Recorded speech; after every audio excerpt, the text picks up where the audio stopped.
Hey guys, and welcome to another episode of Daily Chapter. We're up to chapter 8 of Mark, and I'm going to be reading from the NLT translation. Jesus feeds 4,000. About this time, another large crowd had gathered, and the people ran out of food again. Jesus called his disciples and told them, "I feel sorry for these people. They have been here with me for 3 days, and they have nothing left to eat. If I send them home hungry, they will faint along the way. For some of them have come a long distance." His disciples replied, "How are we supposed to find enough food to feed them out here in the wilderness?" Jesus asked, "How much bread do you have?"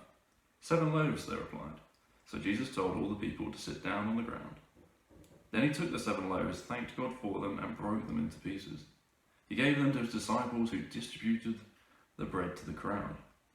A few small fish were found too, so Jesus also blessed these and told the disciples to distribute them. They ate as much as they wanted. Afterward, the disciples picked up 7 large baskets of leftover food. There were about 4,000 men in the crowd that day, and Jesus sent them home after they had eaten. Immediately after this, he got into a boat with his disciples and crossed over to the region of Dalmanutha. Pharisees demand a miraculous sign. When the Pharisees heard that Jesus had arrived, they came and started to argue with him. Testing him, they demanded that he show them a miraculous sign from heaven to prove his authority. When he heard this, he sighed deeply in his spirit and said, "Why do these people keep demanding a miraculous sign? I tell you the truth, I will not give this generation any such sign." So he got back into the boat and left them, and he crossed to the other side of the lake. Yeast of the Pharisees and Herod. But the disciples had forgotten to bring any food. They had only 1 loaf of bread with them in the boat. As they were crossing the lake, Jesus warned them, "Watch out, beware of the yeast of the Pharisees and of Herod." At this they began to argue with each other because they hadn't brought any bread. Jesus knew what they were saying, so he said, "Why are you arguing about having no bread? Don't you know or understand even yet? Are your hearts too hard to take it in? You have eyes, can't you see? You have ears, can't you hear? Don't you remember anything at all?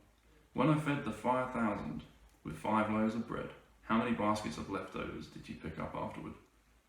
12, they said. "And when I fed the 4,000 with 7 loaves, and how many large baskets of leftovers did you pick up then?" 7, they said. "Don't you understand yet?" he asked them. Jesus heals a blind man. When they arrived at Bethsaida, some people brought a blind man to see Jesus, and they begged him to touch the man and heal him. Jesus took the blind man by the hand and led him out of the village. Then, spitting on the man's eyes, he laid his hands on him and asked, "Can you see anything now?" The man looked around. "Yes," he said, "I can see people, but I can't see them very clearly. They look like trees walking around." Then Jesus placed his hand on the man's eyes again, and his eyes were opened. His sight was completely restored, and he could see everything clearly. Jesus sent him away, saying, "Don't go back into the village on your way home." Jesus predicts his death. Then Jesus began to tell them that the Son of Man must suffer many terrible things and be rejected by the elders, the leading priests, and the teachers of religious law. He would be killed, but 3 days later he would rise from the dead. As he talked about this openly with his disciples, Peter took him aside and began to reprimand him for saying such things. Jesus turned around and looked at his disciples, then reprimanded Peter. "Get away from me, Satan," he said.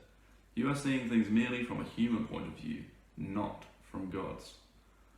Then, calling the crowd to join his disciples, he said, "If any of you wants to be my follower, you must give up your own way, take up your cross, and follow me. If you try to hang on to your life, you will lose it. But if you give up your life for my sake and for the sake of the good news, you will save it. And what do you benefit if you gain the whole world, but lose your own soul? Is anything worth more than your soul? If anyone is ashamed of me and my message in these adulterous and sinful days, the Son of Man will be ashamed of that person when he returns in glory, in the glory of his Father with the holy angels."